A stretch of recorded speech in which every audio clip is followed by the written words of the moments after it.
আসসালামু আলাইকুম। আপনি হয়তো সাফল্যের সাথে ব্যবসা করার আশায় একটা দোকান পজিশন ক্রয় করতে চাচ্ছেন।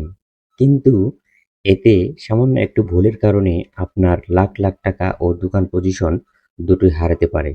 তাই এই ভিডিওতে জানবো কিভাবে ১০০% আইনসম্মত উপায়ে একটি দোকান পজিশন ক্রয়ের চুক্তিনামা লিখতে হয়, যাতে ভবিষ্যতে কোনো আইনি জটিলতায় পড়তে না হয়। তার সাথে আজকের এই ভিডিওর ডেসক্রিপশন বক্সে এই দোকান পজিশন চুক্তিনামার একটি পিডিএফ ফরম্যাট পেয়ে যাবেন। তো কোথায় লিখবেন এই দোকান পজিশন চুক্তিনামা? এই দোকান পজিশন চুক্তিনামা লেখার জন্য ৩০০ টাকার নন জুডিশিয়াল স্ট্যাম্প প্রয়োজন হবে। এবার আসুন মূল আলোচনায় আসি। প্রথমত, এই চুক্তিনামায় ৩টি পক্ষের নাম উল্লেখ করতে হবে, অর্থাৎ মূল জমির মালিক, বর্তমান দাতা এবং যিনি ক্রয় করছেন, অথবা ২টি পক্ষের নাম উল্লেখ থাকতেই হবে। দ্বিতীয়ত, দোকান পজিশন বিক্রয়ে টাকার পরিমাণ, মাসিক ভাড়া এবং পজিশন হস্তান্তরের তারিখ। এখন কথা হলো, মাসিক ভাড়া কেন থাকবে?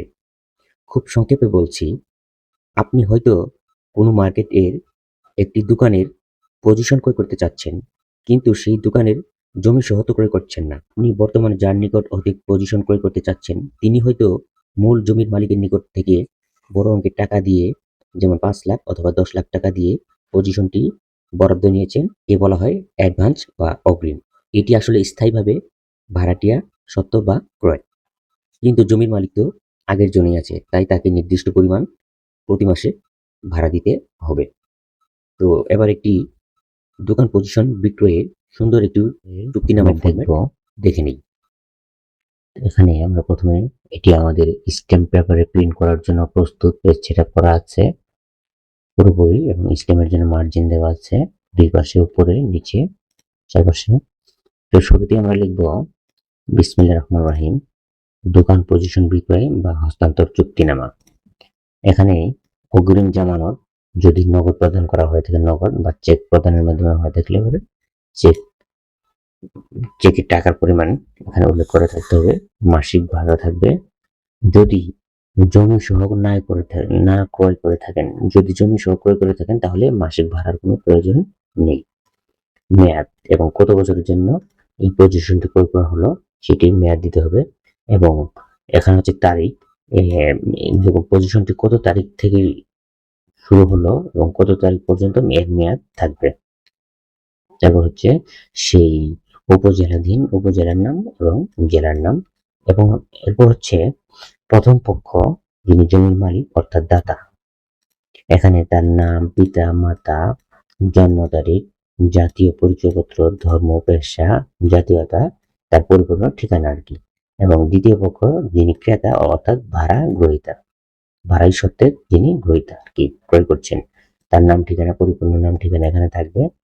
এরপর হচ্ছে চুক্তিনামার যে মূল কথাটি হচ্ছে, পরম করুণাময় মহান সৃষ্টিকর্তার নামে অত্র দোকান পজিশন বিক্রয় হস্তান্তর চুক্তিনামার আইনানুগ বয়ান লেখা আরম্ভ করিলাম।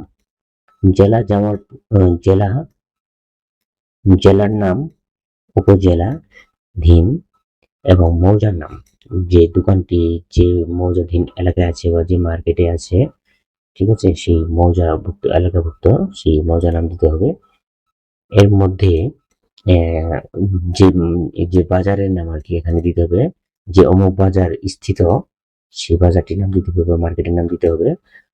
আমি প্রথম পক্ষ, যিনি প্রথম পক্ষ মালিক যেহেতু, সে এত নং দোকান, অবশ্যই একটি দোকানের নাম্বার থাকতে হবে, দোকানের নাম্বার, দোকান নং এত নং দোকান ঘরের বৈধ পজিশন মালিক বা বরাদ্দপ্রাপ্ত হইয়া দীর্ঘদিন যাবৎ ব্যবসা পরিচালনা করিয়া আসিতেছি।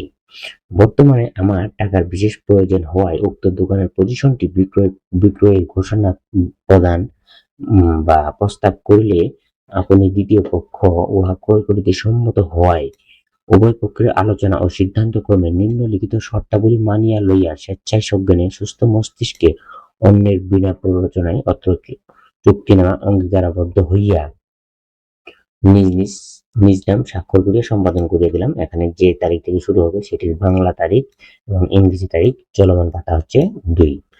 চলমান পাতা 2 হচ্ছে পাতা 2, এখানে হচ্ছে সেই চুক্তিটির শর্তাবলী যে অত্র দোকান পজিশনের মোট মূল্য বাবদ এত টাকা, যা অঙ্কে ও কথায় লিখতে হবে এটি ধার্য করা হইল। অর্ধকাল মানে যে তারিখ থেকে এটি চুক্তিটি লেখা হবে বা যে তারিখ থেকে পজিশনটি বিক্রয়ের তারিখ শুরু, এই তারিখে দ্বিতীয় পক্ষ প্রথম পক্ষকে নগদ অথবা চেক মারফত এত টাকা প্রদান করিলেন বা পরিশোধ করিয়া দোকানের পজিশন দখল বুঝাইয়া লইলেন। 3 নম্বর হচ্ছে আগামী ড্যাশ ইন তারিখ হইতে দোকানের মাসিক ভাড়া এত টাকা ড্যাশ টাকা ধার্য করা হইল। অর্থাৎ সেদিন থেকেও হতে পারে বা তার 2-1 দিন অথবা তার 1 সপ্তাহ পর থেকে দোকানের মাসিক এত তারিখ থেকে দোকানের মাসিক ভাড়া এত টাকা ধার্য করা হইবে। যা দ্বিতীয় পক্ষ ক্রেতা অর্থাৎ ভাড়াটিয়া সত্ত্ব, যিনি ভাড়াটিয়া সত্ত্বের মালিক প্রতি মাসের 5 তারিখের মধ্যে জমির মালিক অর্থাৎ মার্কেট মালিক কর্তৃপক্ষকে পরিশোধ করিতে বাধ্য থাকিবেন। 4th নম্বর হচ্ছে প্রথম পক্ষ অঙ্গীকারাবদ্ধ যে অর্থাৎ জমির মালিক উক্ত দোকান পজিশনটি তিনি পূর্বে অন্য কোথাও বিক্রয়, বন্ধক বা কোনো প্রকার দায়বদ্ধ রাখেননি, এমনটাই বলা হয়েছে বা দায়বদ্ধ করা হয়নি তিনি বলেছেন। যদি ভবিষ্যতে কোনো আইনি জটিলতা প্রকাশ পায়, যদি ভবিষ্যতে এমন কোনো আইনি জটিলতা প্রকাশ পায় যে তিনি জমিটি দোকান ঘরটি অন্য কোথাও অন্য কারো নিকট ভাড়ায় সত্ত্বে চুক্তিবদ্ধ আবদ্ধ আছেন এরকম প্রকাশ পায়, তবে প্রথম পক্ষ নিজ খরচায় তাহা সমাধান করিয়া দ্বিতীয় পক্ষকে ক্ষতিপূরণ দিতে বাধ্য থাকিবেন। পঞ্চমত হচ্ছে পজিশন হস্তান্তরের পূর্ব পর্যন্ত এই দোকানটি পজিশন হস্তান্তর এখন যার কাছে বিক্রি করলেন তার কাছে বিক্রয়ের পূর্ব পর্যন্ত বিদ্যুৎ বিল, বাণিজ্যিক ট্যাক্স এবং অন্য কোনো বকেয়া পাওয়া থাকলে তাহা প্রথম পক্ষ পরিশোধ করিবেন। পজিশন হস্তান্তরের পর এবং যিনি এখন ক্রয় করলেন তার কাছে তিনি ক্রয় করার পর পজিশন হস্তান্তরের পর বিদ্যুৎ বিল, বাণিজ্যিক ট্যাক্স এবং অন্যান্য খরচাদি দ্বিতীয় পক্ষ নিজে বহন করিবেন। আরেকটা হচ্ছে 6 নম্বর হচ্ছে প্রযোজ্য ক্ষেত্র। এই হস্তান্তরের বিষয়ে জমির মালিক মার্কেট কর্তৃপক্ষের পূর্ণ সম্মতি রহিয়াছে। এই শর্তটা আপনারা দিতে পারেন অথবা নাও দিতে পারেন। এবং চুক্তি সম্পাদনের পর দ্বিতীয় পক্ষের নামে নতুন বরাদ্দ পত্র বা ভাড়াটিয়া চুক্তিনামা সম্পন্ন করিয়ে দিতে প্রথম পক্ষ অর্থাৎ এখন বর্তমানে যিনি বিক্রি করলেন তিনি শারীরিকভাবে সহযোগিতা করবেন। চলমান পাতা 3। পাতা 3 হচ্ছে দোকানের তফসিল চৌহদ্দি।